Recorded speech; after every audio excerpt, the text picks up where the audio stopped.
Esta noche en Universos Desconocidos hablaremos de la literatura de H.P. Lovecraft. ¿Se trata solo de historias de ficción o esconde una realidad profética desconocida?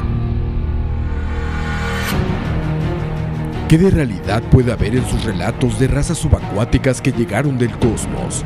Además, conoceremos las 3 mejores evidencias que los televidentes nos han enviado a la redacción. Bienvenidos esta noche a Universos Desconocidos.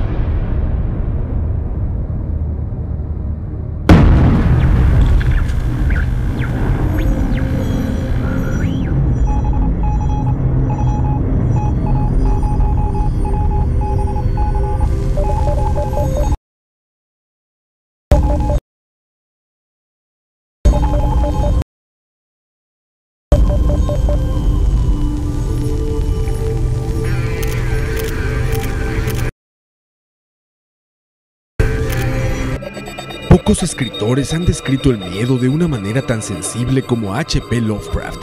El escritor norteamericano de finales del siglo XIX mostró al mundo una versión no humana de los miedos de los terrestres, un miedo que no provenía de este mundo, sino del cosmos. Lovecraft relató con detalle a dioses monstruosos llegados de distintos lugares del universo, que fueron atados a vivir en las profundidades de los abismos oceánicos, y que algún día regresarían a la superficie para dominar la Tierra. Por fantasiosa que parezca su mitología, el folclore popular ha encontrado en sus historias una verdad oculta, una que incluso supone a Lovecraft como un profeta cuyas visiones fueron plasmadas en sus novelas.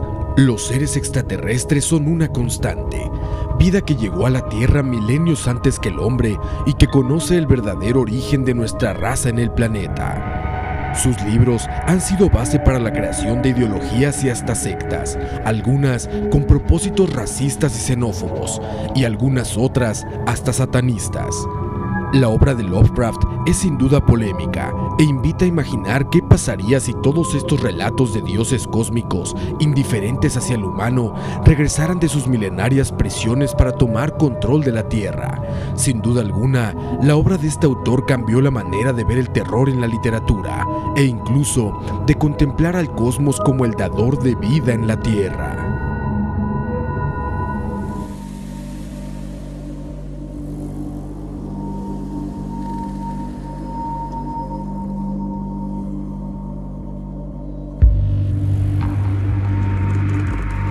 Muy buenas noches, bienvenidos a Universos Desconocidos.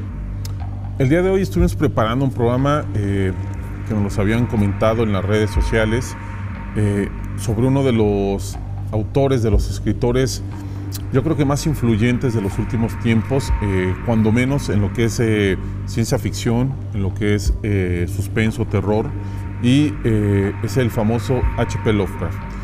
Pero el programa no está trabajado simplemente para hablar de su obra, para hablar de sus libros o de sus creaciones. Lo hemos trabajado para poder unir algunos cabos sueltos que hay con otras relaciones, tanto con ovnis, con civilizaciones antiguas, con leyendas, con folclore mismo que han existido a lo largo de la historia de la Tierra.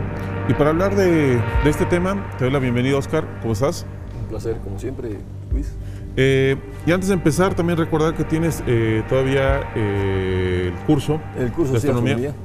Sí, bueno, ahí siempre mi teléfono disponible, el 2272-5630, o mi correo oscarsierra4 @gmail, o mi página Cosmodimensión en Facebook, ¿verdad? Donde la gente puede pedir la información y se la mandamos. Perfecto. Un curso muy completo sobre astronomía básica, para aprender los fundamentos esenciales de la astronomía, la bóveda celeste, la eclíptica, cómo manejar un telescopio, cómo hacer observaciones acertadamente, cómo distinguir un planeta de una estrella, por ejemplo.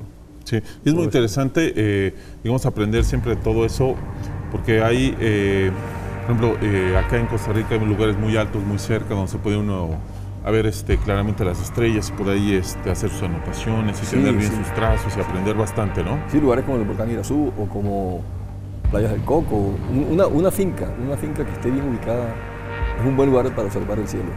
Y Oscar, vamos a ahora sí entrar con el tema.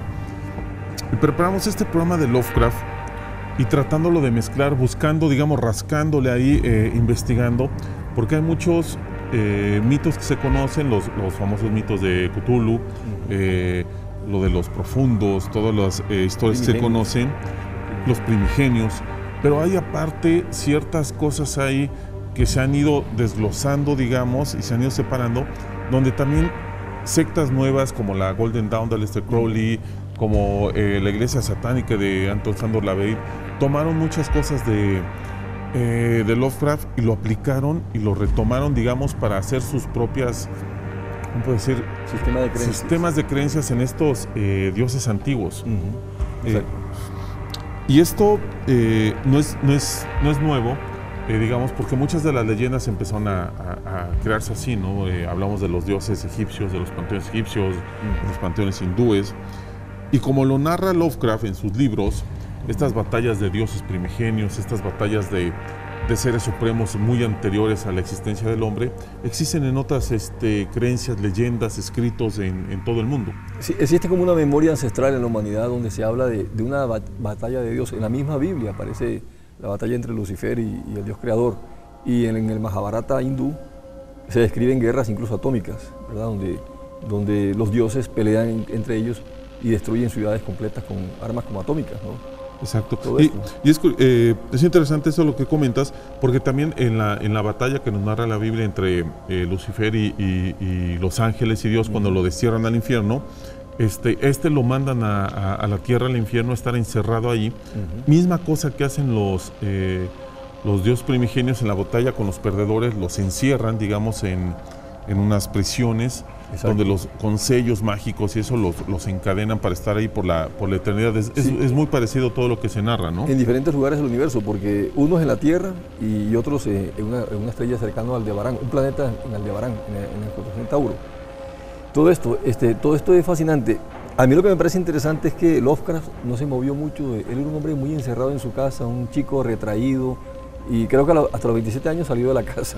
Nunca fue a una fiesta ni nada. Entonces, él pudo haber leído, pero me parece interesante que el hombre haya recogido, pero con esa fuerza que lo hizo en la mitología del Cthulhu. Los dioses, esto que llaman primigenios, se enfrentan a los arquetípicos. Sí. Y los arquetípicos le ganan la batalla y los encierran en lugares que están en el fondo del mar, donde citamos en el programa anterior sobre las sirenas, que se escuchó un ruido, un sonido extraño, en el punto donde Lovecraft ubica más o menos las coordenadas la ciudad de Riley de Cthulhu. Donde tienen encerrado a Cthulhu. Sí. Vamos a ver la primera cápsula que preparamos sobre estos conceptos que hemos investigado sobre Lovecraft y sobre otras teorías. Vamos a la primera, que es un poquito de sociedades secretas que nos hablan de esto, y regresamos a ir platicando. Las historias de terror de Lovecraft no solo se han convertido en un culto literario como muchos otros, sino en un culto tangible de lo oculto. Quienes apoyan estas teorías aseguran que en los escritos de Lovecraft se encuentran escondidas profecías e incluso rituales mágicos que llegaban a la mente del escritor de forma mística y que incluso él mismo desconocía su poder. Uno de los movimientos más significativos e importantes que tuvieron su base en la literatura de Lovecraft fue la de Aleister Crowley, cuyas doctrinas y prácticas están a menudo sintetizadas con los mitos del Cthulhu. El sistema de magia llamado la magia del caos está compuesto por una serie de complicados rituales que provienen de la obra de Lovecraft y que Crowley... Y esto que veíamos de Aleister Crowley y la Orden de la Alba Dorada, que de hecho Crowley hace algo muy parecido en algo que vamos a ver más adelante del Necronomicon, como narra Lovecraft que el Alasif, que era como se le llamaba en la antigüedad antes de ser traducido al griego que le pone Necronomicon, este árabe, el que escribe supuestamente el Necronomicon, vaga en el desierto y ahí recibe todos los secretos del Necronomicon. Aleister Crowley, en un viaje también en Egipto junto con su esposa, a él es recitado, digamos, en varios días por el ángel, que él dice su ángel personal, el Aiwass, es el que le recita el libro de la ley, y él usan cosas muy parecidas entre los dioses, digamos, en los panteones que tiene tanto Crowley como Lovecraft y también como culturas muy antiguas como los babilonios. O sea, hay una convergencia muy curiosa entre ellos. Sí, hay como vasos comunicantes, ¿no? Bueno, el Necronomicon, expliquemos, es un libro, dicen que el que lo lee se vuelve loco, donde están todos los secretos del universo.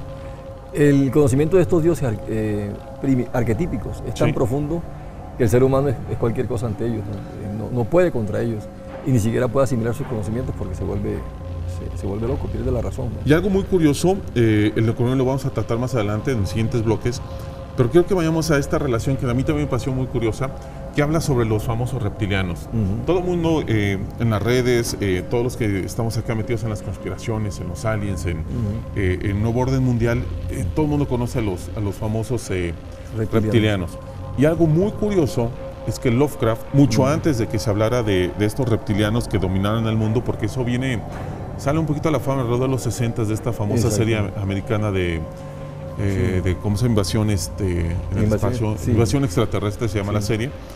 Lovecraft, a finales de 1800, casi toda digamos, la descendencia de estos dioses son engendros reptilianos. Exacto. Que lo que quieren hacer es hacer que los dioses antiguos, el Cthulhu, el Nyarlathotep, regresen, sean liberados, y ellos promueven, digamos, degeneración, promueven caos, promueven ciertas conductas que están muy aparentadas con esto de los reptilianos y los MK Ultra y los Illuminati. Es curioso esta asimilación que ya tenía Lovecraft desde ese tiempo. Incluso él habla de seres reptiloides, reptilianos. En un cuento como La habitación cerrada, por ejemplo, se hablan de estos tipos de seres que eran híbridos entre seres humanos y reptiles, y también vivían escondidos, ¿no? Como exacto.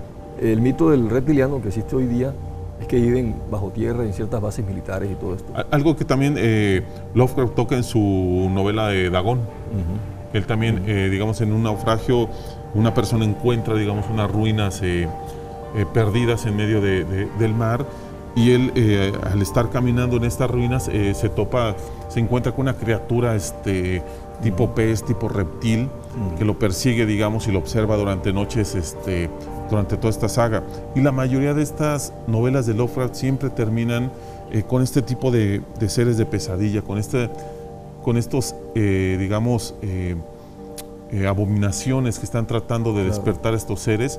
Y a mí siempre me pareció muy curioso estos nuevos mitos, digamos, son estas nuevas teorías de los reptilianos, que hablan casi de lo mismo, que son estos seres que contratan o hipnotizan, digamos, estrellas, los medios de televisión, músicos, artistas del pop, y los tienen ahí trabajando para cautivar mientras ellos, digamos, en la oscuridad hacen sus ritos secretos, ¿no? No, incluso que ellos controlan el poder mundial, porque también influyen en los grandes políticos y los que manejan la economía mundial.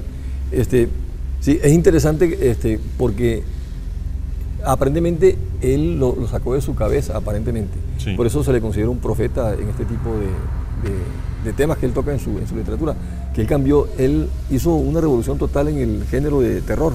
Sí. Porque él no toca para nada el tema de los vampiros, ni de los muertos, ni de los zombies, ni nada de eso. Habla de un terror cósmico, de seres que vienen de las estrellas. Insiste mucho incluso el trabajo de él tiene hasta elementos científicos. Sí. Como cuando habla de Plutón, un planeta que está más allá de Urano, de Neptuno. Y bueno, se estaba descubriendo Plutón en 1930. Y él estaba hablando de un planeta X que está habitado por estos seres que está allá en las profundidades del sistema solar, ¿verdad? Vamos a ver la siguiente cápsula y regresamos con más de este tema que estamos hablando de Lovecraft y todas sus uniones, esos nudos que tiene con otras teorías y con otros secretos que fuimos ahí encontrando. Vamos a la cápsula, regresamos. Otras de las sociedades secretas que parecen descritas en la literatura de Lovecraft son los reptilianos. Lovecraft describió a todos los seres malignos y dioses de sus novelas como grandes reptiles o cefalópodos que llegaron millones de años antes que el humano a este planeta, provenientes del cosmos. Quienes apoyan esta teoría creen que los sueños de Lovecraft no eran más que recuerdos y profecías del mundo en el que estos seres regían en la Tierra. Y entrelazan esta teoría con la dominación actual del mundo llevada a cabo por los reptilianos, seres emparentados con los Anunnaki que secretamente y camuflajeados entre los humanos tendrían el control de la política, la economía y la fe del planeta Tierra. Y esto es lo que hablamos hace ratito, y Lovecraft siempre, obviamente se considera totalmente ficción todo lo que escribió, y un gran novelista, de ciencia ficción, pero todas estas, digamos, curiosidades que pudieron ir buscando en otras teorías, en otras conspiraciones, en otros fenómenos que suceden, se le pueden unir o atar a todos los mitos de Lovecraft de una forma muy curiosa, como decías, como si él, en su encierro, que casi siempre llevó por toda su vida, él hubiera, a través de una antena, hubiera estado recibiendo en sus sueños y en lo que escribía, información que posiblemente ni siquiera tenía acceso a él. Incluso fue tal el impacto que él tuvo, que él publicaba sus cuentos, en gran parte eran en los periódicos, que ahí donde él vivía, en Providence. En Providence. Sí. Se formó un círculo de escritores, incluso este señor Howard, ¿cómo es? El que inventó Conan el Bárbaro, se me olvida el nombre ahora. Ajá. Se integró como uno de sus admiradores. Y al punto de cuando él murió, ese círculo siguió existiendo y ampliaron un poco más su obra, le agregaron más dioses y todo eso a la mitología de Cthulhu que él creó. Sí, sí. De hecho, adelante, ¿no? De hecho, como lo cuentan, son varios autores de su círculo que, de hecho, muchos no vivían cerca, pues se tenían en cartas. Sí, correspondencia. El mismo Stephen King se declara alumno o influido por Stephen King, este gran escritor. Claro, de hecho tiene varios, algunos libros, y la famosa no me acuerdo el nombre, de las Crónicas del Gusano, creo que se llama algo así, que tiene mucho, es un homenaje a Lovecraft, lo mismo que otros autores como Guillermo del Toro en sus famosas películas que ha realizado. Lo que vemos de Aliens también, del Octavo Pasajero, es un total homenaje a Lovecraft. Pero no son los únicos que en ciencia ficción siguieron con este mito, ¿no? A mí siempre me ha parecido lo curioso lo que hablábamos, el cómo quedó ese recuerdo siempre de lo que decía Lovecraft, a los que conocemos su historia, su lectura, y cómo ahora, cuando empezamos a ver, digamos, esto de los ovnis, lo de las civilizaciones extraterrestres que podían estar habitando profundidades de la Tierra, lo que se habla de la Tierra hueca, cobra mucho sentido en muchas cosas que él hablaba. Sí, a mí me da la impresión de que este tipo de autores, por eso le llaman profeta, cuando ellos sacan este tipo de historias, activan algún tipo de memoria genética de la humanidad, algún recuerdo que la humanidad tiene que ha olvidado, pero que está ahí latente en el subconsciente, en el inconsciente colectivo de la humanidad. Sí. Vamos a ir a un corte, Oscar. Vamos a ir con el tema. En el siguiente bloque vamos a tener otro tipo diferente de conceptos que logramos atar a las lecturas de Lovecraft. Les recuerdo que estamos a través de Facebook en Universos Desconocidos TV, para que nos manden sus comentarios, sus saludos, sus comentarios buenos, malos, lo que sea, o sus opiniones que tengan. Acá le estamos leyendo, y con gusto también sus mensajes, con los privados, con tiempo ahí un poquito los contestamos personalmente. Vamos a ir a un corte y regresamos con más de Universos Desconocidos. Bases alienígenas en los polos. En las montañas de la locura, Lovecraft narra cómo una expedición en el continente antártico se transforma en una terrible pesadilla al encontrarse los exploradores una cueva donde hallaron unos fósiles de unas criaturas desconocidas con formas caprichosas, en formas que nos recordarían a un cefalópodo extraterrestre. Al internarse en la caverna, descubren que se trata de una raza de alienígenas que ha estado en la Tierra desde tiempos inmemorables, desde los inicios, debajo de la Tierra, esperando, vigilando. Esto nos recuerda las historias de las expediciones nazi durante la Segunda Guerra Mundial a los polos terrestres por parte del almirante Karl Dönitz, jefe de la flota de submarinos de la Alemania nazi. Muchos rumores citan que Dönitz habría descubierto un lugar donde desarrollar una base ultrasecreta y posiblemente haber encontrado vida extraterrestre en ese lugar, y así haber desarrollado una tecnología superior a la de los aliados. La relación entre las historias de Lovecraft y las historias sobre bases extraterrestres y la teoría de la Tierra hueca, que albergaría un mundo dentro del nuestro, no deja de maravillar y causar admiración.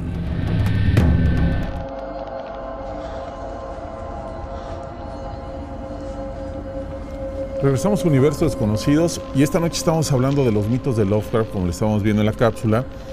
Y esta es una de las partes que a mí realmente me interesan más, porque ya lo habíamos mencionado en programas anteriores, que habíamos hablado sobre los nazis, sobre sus bases estas que habían instalado y que habían descubierto vida, digamos, extraterrestre en los polos. También se habla mucho del comandante Byrd, que también hizo una expedición y que de hecho fue atacado por ovnis, lo narra.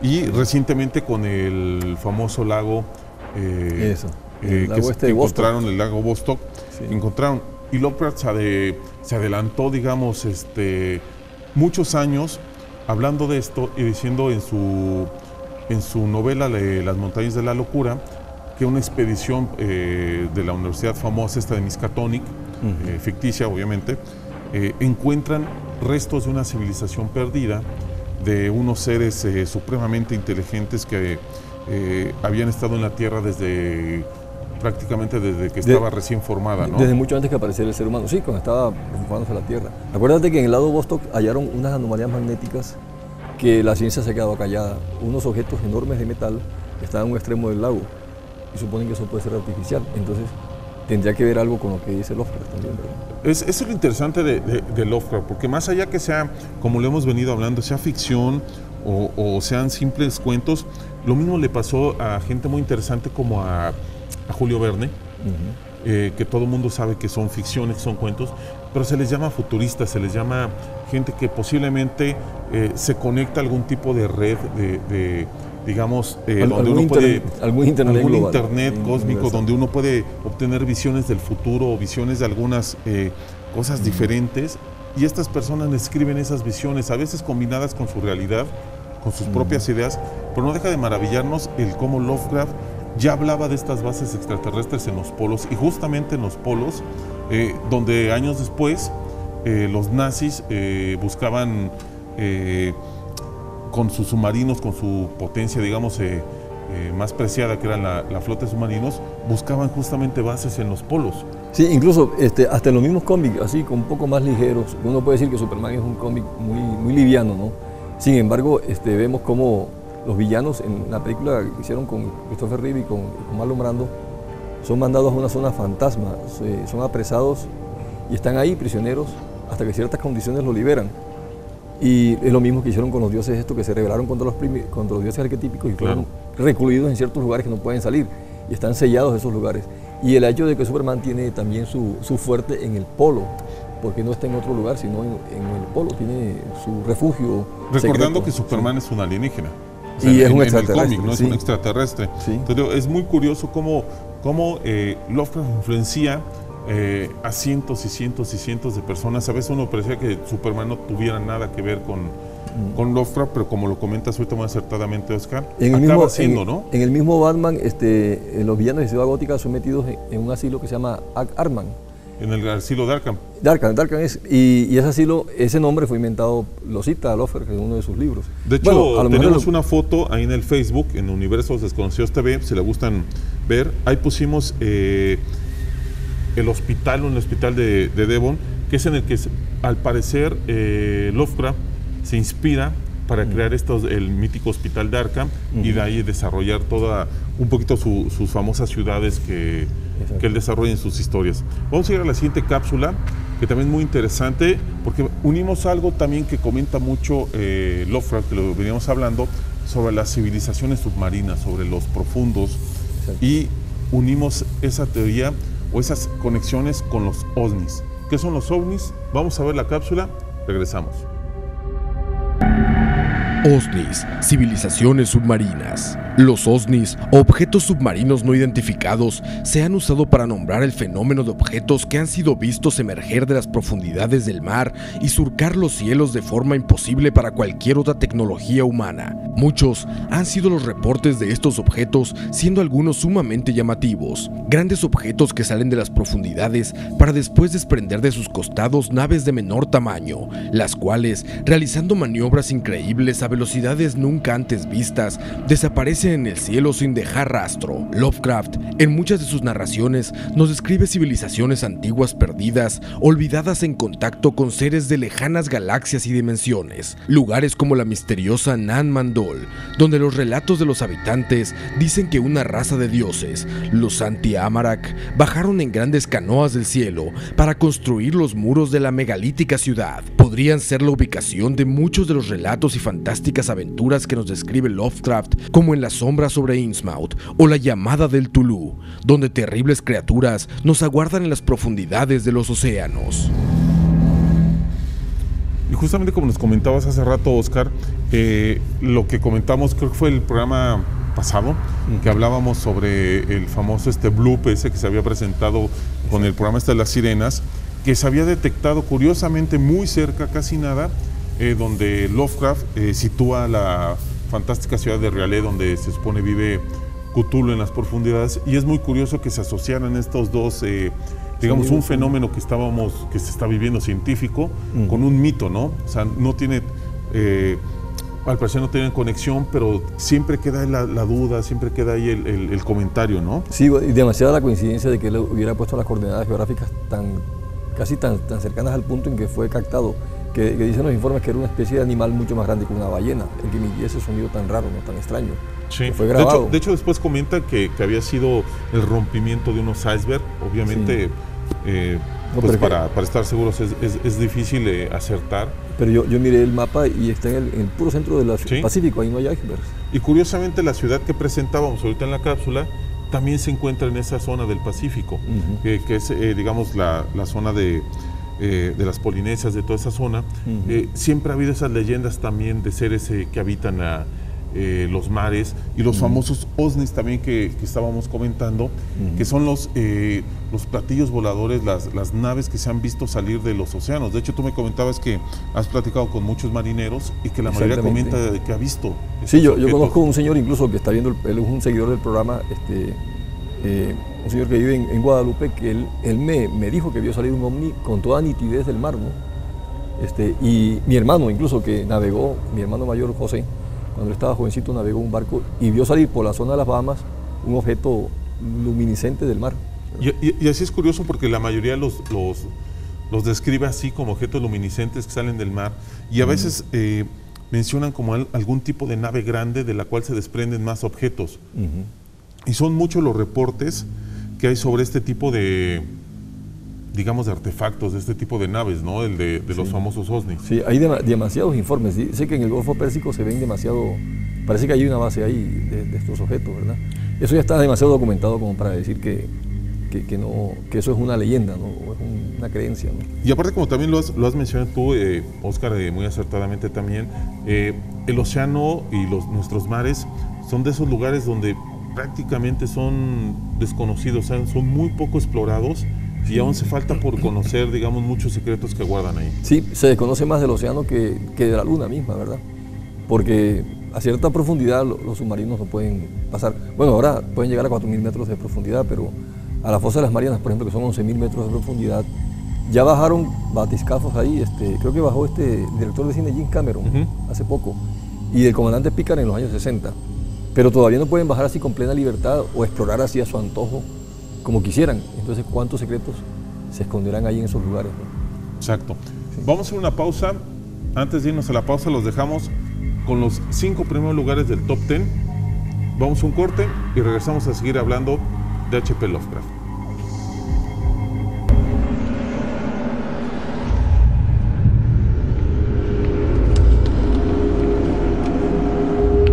Top 10. 10 extraños misterios del mundo. 10. La lluvia de armas de Purulia. Lugar, India. El 17 de diciembre de 1995, los cielos del distrito de Purulia en la India experimentaron una lluvia de cientos de rifles de AK-47, granadas, lanzacohetes y más de 1 millón de municiones. La aeronave responsable provenía de Letonia. Fue interceptada por jets de combate y forzada a descender. La tripulación eran 5 mercenarios de ese país y una figura misteriosa de nombre Peter Bleach, un ex agente británico y mercenario que se cree tenía relación con el MI6. Los 6 fueron sentenciados a cadena perpetua. La mente maestra detrás de esto supuestamente era un ciudadano danés llamado Niels Holck, quien usa decenas de seudónimos, escapó y regresó a Dinamarca. La influencia del gobierno ruso logró liberar a los 5 personajes más en el año 2000 y les fue otorgado el perdón presidencial en el 2004. El propósito detrás de todo esto permanece en misterio, pero se cree que las armas tenían como destino un golpe de estado al gobierno comunista al este de Bengala. Otra versión más oscura dice que muchas naciones utilizan gente como Bleach como mercenarios a sueldo. 9. El misterio de la enfermedad de los riñones, lugar Centroamérica. En el 2002 se desató una terrible epidemia que afectó Centroamérica, en particular a Honduras y El Salvador. Cientos de trabajadores de los campos de caña, de la nada, comenzaron a enfermar y a morir de complicaciones en los riñones. Algunos creen que estos hombres se envenenaron de años de exposición de químicos herbicidas como el Roundup de Monsanto. Por otro lado, algunos creen que se debió a la falta de hidratación y el fuerte trabajo al que eran sometidos. Todos ellos, campesinos de escasos recursos, no pudieron pagar los caros tratamientos y se sometieron a diálisis caseras para purificar su sangre, con fatales resultados. 8. El túnel Belken, lugar Suiza. Un extraño fenómeno se presentó cuando algunas personas reportaron al haber subido algún mochilero para darle un viaje. Este habría desaparecido después de algunos minutos de viaje sin dejar rastro alguno, siendo el túnel Belken de Suiza el lugar favorito de estos espíritus. En 1983, dos jóvenes subieron a una señora que caminaba al lado del camino. Después de platicar con ella, le preguntaron cómo se sentía. Ella les contó que se sentía enferma y que algo terrible iba a pasar. Antes de que pudieran preguntarle algo más, la señora desapareció. Al día de hoy, la mayoría de la gente no sube mochileros por miedo a ser robados, y la leyenda urbana se ha movido de caminos y de ciudades. 7. Aimé Dubuc de Rivry, lugar Martinica. Aimé nació en Martinica en 1768. Hija de un rico terrateniente en sus años de juventud, se fue a estudiar a Francia, pero a los 11 años desapareció en el viaje de regreso. Nadie ha podido revelar su destino, pero fantásticas historias fueron creadas a partir de este suceso. Se cree que piratas la secuestraron y fue vendida como esclava cristiana al Imperio Otomano, donde se cree que Aimé se convirtió en parte del harem del sultán Abdul Hamid I, convirtiéndose en su concubina y madre de su heredero, Mahmud II, conocido como el Sultán Naksidil, e introduciendo costumbres francesas en los ideales otomanos. 6. Anfir-Liat-Mor, lugar Escocia. La neblina cubre las tierras altas de Escocia, dándole un aspecto misterioso y de otro planeta. Y si algunos reportes son verdaderos, es el hogar de una criatura terrible. El Ben Macdui es el pico más alto en la región montañosa de Cairngorm, una montaña rocosa. Se dice que este es el hogar del Anfir-Liat-Mor, el gran hombre gris de Ben Macdui. Los que lo han visto lo descubren como muy alto y cubierto de pelaje corto, una versión del Yeti o el pie grande. Muchos de los visitantes han relatado encuentros donde se siente la presencia de la criatura y han escuchado los pasos mientras ésta le sigue en su trayecto. Algunas teorías creen que el fenómeno es una proyección del sol a través de la neblina y la sombra de las personas, provocando un efecto atemorizante. Top 10. 10 extraños misterios del mundo. Regresamos a Universos Desconocidos, y antes de continuar con el tema que estamos hablando de H.P. Lovecraft en el último bloque, quiero que veamos unas fotos que nos mandaron, aprovechando que aquí está con nosotros don Oscar, porque vamos a empezar una nueva sección el próximo jueves que le vamos a llamar el Top 3 de Evidencias. El Top 3 de Evidencias va a ser todas las fotos que ustedes nos manden, las vamos a analizar, las vamos a estudiar, y las 3 mejores que nos lleguen las vamos a presentar en este Top 3. Quiero que nos pasen las primeras fotos que tenemos de esta noche. Don Oscar, ¿usted conoce este caso? ¿Se nos puede comentar? Sí, esta foto la tomó una ciudadana alemana residente en Liberia, Betty Bernier. Betty Bernier, exacto. Ajá. Ella me la tomó y me la mandó porque le asombró ver un objeto extraño ahí. Ella tomó la foto para mandarle la imagen del sol tropical, a una amiga que estaba en Stuttgart, Alemania. Y apareció este objeto, entonces la ampliamos y vemos ahí en esta ampliación cómo se le ven como una especie de ventanas. Sí, una foto bastante bien bonita, porque la resolución era un iPhone 4S. Se logró una muy buena resolución imagen, en la toma, ¿no? Sí, y sí, a mí me causó asombro porque incluso tiene una estela violeta alrededor y una especie de ventanas, ¿no? Sí, se ve como un resplandor. Sí. Entonces, les acordamos para que a partir de ya nos empiecen a mandar sus fotos. Al Facebook nos pueden hacer llegar, y las 3 mejores fotos que nos lleguen las vamos a poner en el próximo Top 3 de Evidencias que vamos a tener a partir del próximo jueves a las 9 de la noche. Retomamos el tema y vamos a entrar, digamos, a la parte donde se vuelve más interesante, leyenda, mito y todo los relatos de Lovecraft. Y antes de que entremos totalmente al tema, porque quiero que vamos a ver esta cápsula para que nos conozcamos, digamos, los que todavía no conocen a fondo los mitos de Cthulhu y los escritos de Lovecraft, ¿qué es el Necronomicon?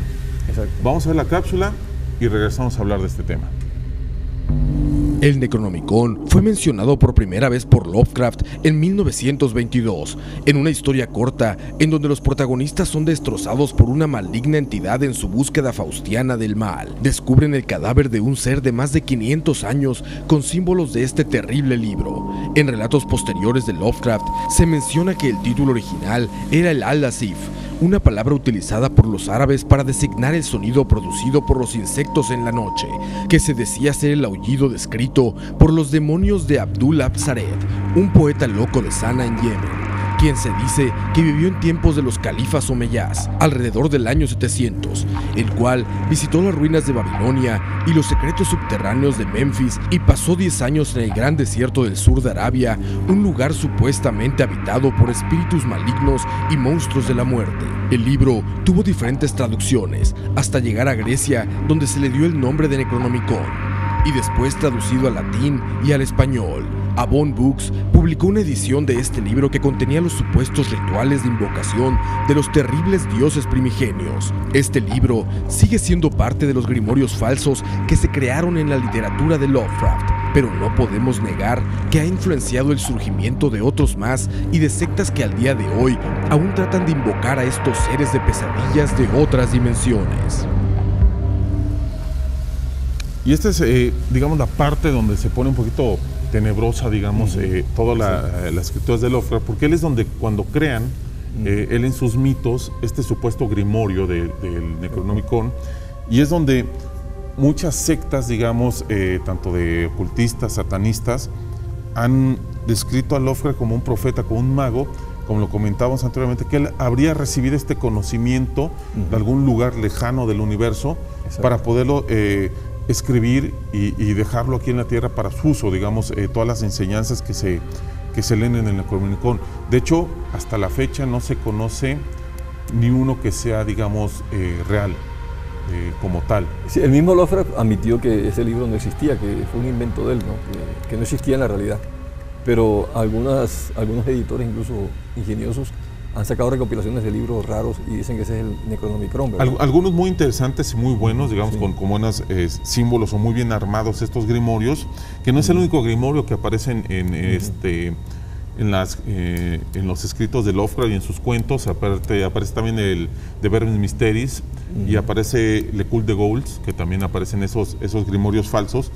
Pero muchas sectas nuevas, como lo comentaba la iglesia de Satán de Anton Santo Lavey, ellos toman muchas cosas de estos escritos del Necronomicon y lo usan en alguno de sus ritos. El mismo Crowley lo usa. Han salido sectas también, una secta que promueve los ritos de Lovecraft como reales, como uso de magia. Y es curioso cómo ha trascendido la leyenda el Necronomicon hasta volverse prácticamente una cosa real para muchos. Sí, se puede decir que está en el imaginario colectivo de mucha gente, los que conocen el mito de Lovecraft a nivel mundial, o sea, y muchos creen que de verdad existe ese libro. Pero mucha gente ahorita que nos está viendo y no conoce, digamos, a fondo lo que es Lovecraft en el Necronomicon, han de estar preguntando, ¿pero un grimorio para qué? O sea, ¿para qué sirve el grimorio del Necronomicon? Creo que vamos a ver la siguiente cápsula, que nos describe un poquito a los dioses del caos, a los dioses oscuros que mencionaba Lovecraft y que son supuestamente para los cuales está hecho el Necronomicon a través de abrir los sellos y los portales para que estos regresen, digamos, a causar destrucción en el mundo. Vamos a la cápsula, regresamos. En épocas remotas de la Tierra, los dioses arquetípicos crearon a los dioses primigenios, pero una gran batalla por el poder se desató entre ellos, creando los sellos y los rituales que se describen en el Necronomicon para encerrar a los perdedores, criaturas dantescas y de pesadilla como el Gran Tulu, uno de los más poderosos primigenios, descrito como una monstruosa figura antropomórfica cuyo rostro es una cabeza pulposa recubierta de tentáculos, cuerpo escamoso, garras terribles y unas alas demoníacas en la espalda. Muchos de estos dioses del caos son descritos en muchas de sus historias, algunos más terribles que otros, como Nyarlathotep, el caos reptante, el morador de las tinieblas, que ha sido mensajero de los dioses primigenios desde el inicio de los tiempos, o Azathoth, el caos nuclear, amorfa monstruosidad de una inmensidad sin límites que burbujea y blasfema en el centro del universo, dominando tiempo y espacio. Dioses del caos, del universo primigenio,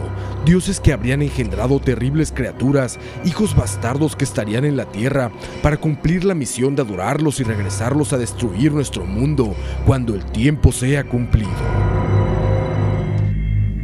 Y esto es lo que vuelve interesante los mitos de Cthulhu, los mitos de Lovecraft, cómo se mezclan la verdad, el mito, la leyenda. Lovecraft agarra partes de verdad de algunas historias, de algunas culturas y las mete todas en sus libros. Y le da mucha fuerza, o sea, cuando uno lee un libro de Lovecraft, yo soy seguidor de la literatura de Lovecraft, siente uno la fuerza del contenido, del trasfondo de todo eso, ¿no? Bien estructurada. Es muy interesante. De hecho, para recomendarle a las personas que no los conocen o que no los ha leído, hay muchos buenos títulos. Tú ahorita nos trajiste acá algunos muy interesantes, como yo tengo esta edición cómic. Esta edición cómic de los mitos de Cthulhu, donde viene... Que lo hizo el dibujante argentino Alberto Brexia, que era un gran admirador de la obra de Lovecraft, ¿verdad?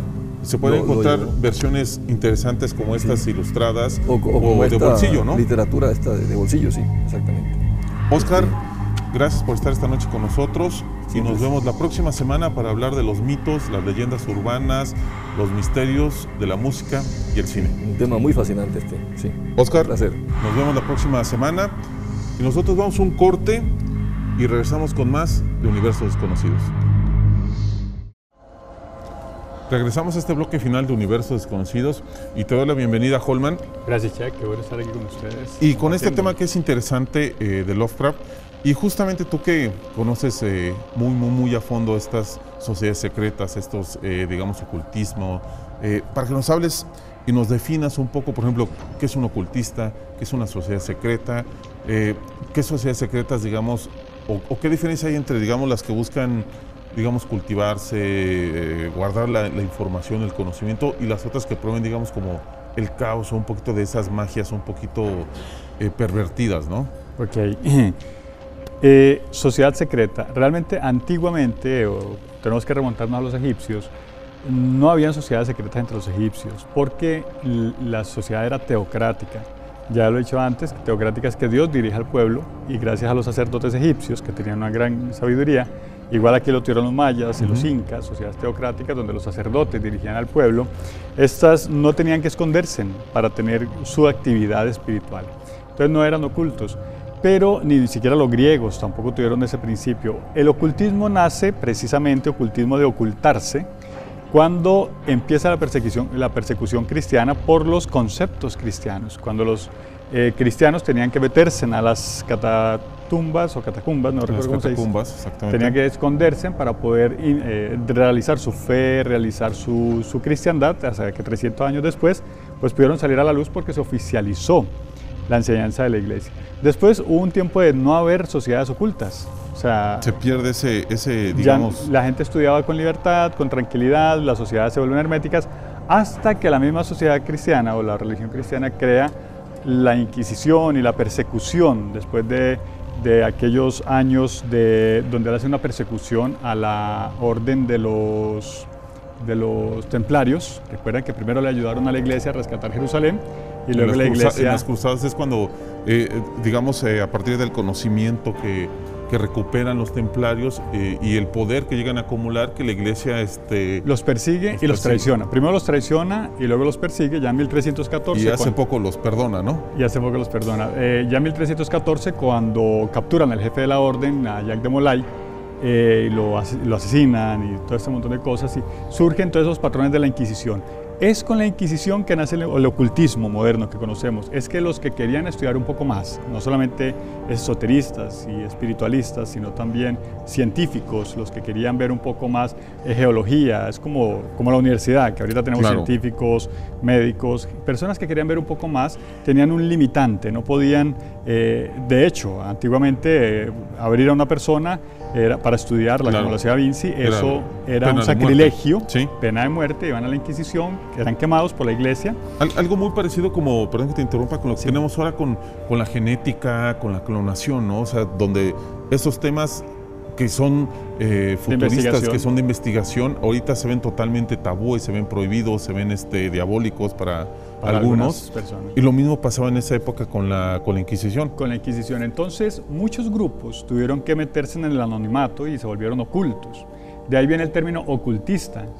Porque la sociedad cristiana, digamos, de la época, gobernando con la Inquisición, no permitía que estos grupos salieran. Bueno, en cuenta Giordano Bruno, que dijo que habló de astronomía, ni que era astrología y no astronomía, y fue quemado, y muchos fueron quemados. Los mismos alquimistas, que buscaban el oro filosofal. El oro filosofal, que de hecho ya se ha probado con la física moderna que se puede transformar una molécula de plomo en una molécula de oro.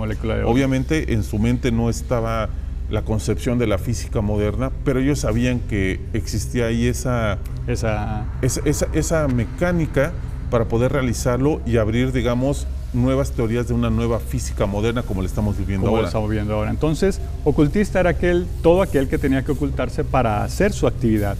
Da Vinci, digámoslo de esa manera, para poder estudiar y dibujar el cuerpo humano, fue un ocultista, tuvo que ocultarse. Y en cuenta las órdenes esotéricas. De hecho Da Vinci, al estar apadrinado, digamos, protegido por alguien muy poderoso, puede hacer los estudios de cadáveres y todo eso que hace Da Vinci sin riesgo a ser, digamos, cuestionado y eso, porque tenía una protección muy fuerte. No, fue cuestionado, recordemos que Da Vinci robaba cadáveres, los pagaba, sí. Robaban cadáveres y los pagaba para poderlos abrir y dibujar, como era el corazón. Las primeras figuras anatómicas las tenemos gracias a Leonardo da Vinci, pero de hecho se conoce como el pintor de la anatomía, pero todo en oculto, solamente cuando es descubierto, ¿verdad? Tiene una bronca y lo salvan sus padrinos, ¿verdad? Sí. Que es políticos.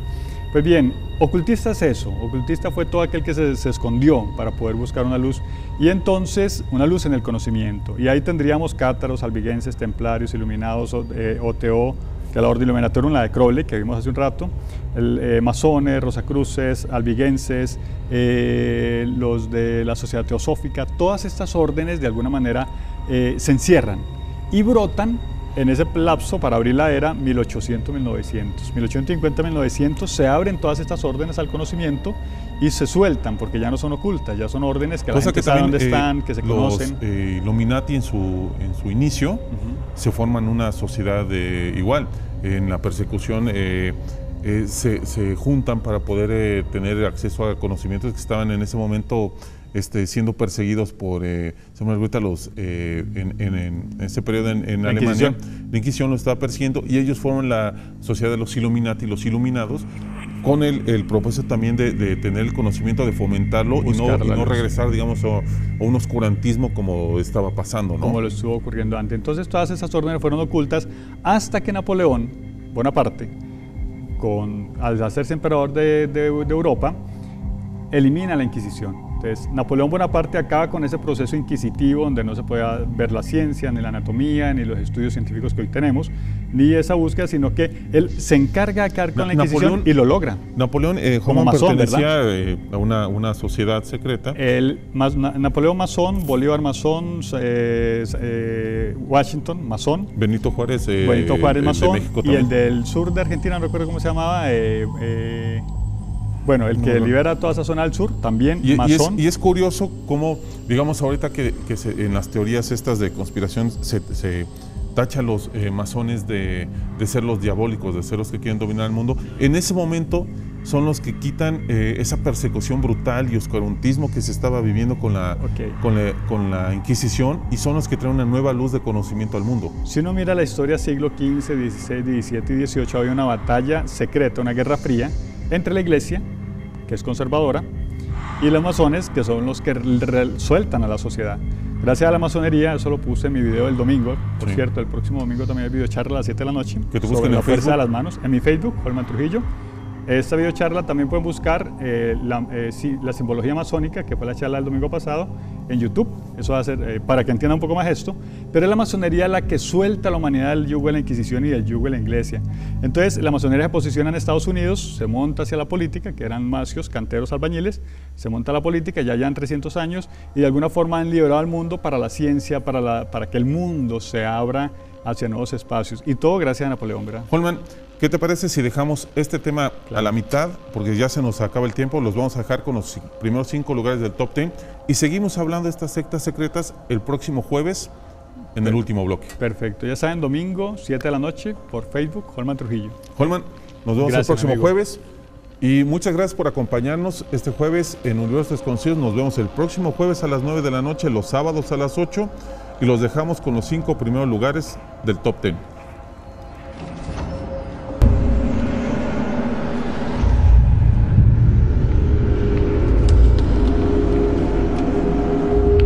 Top 10. 10 extraños misterios del mundo.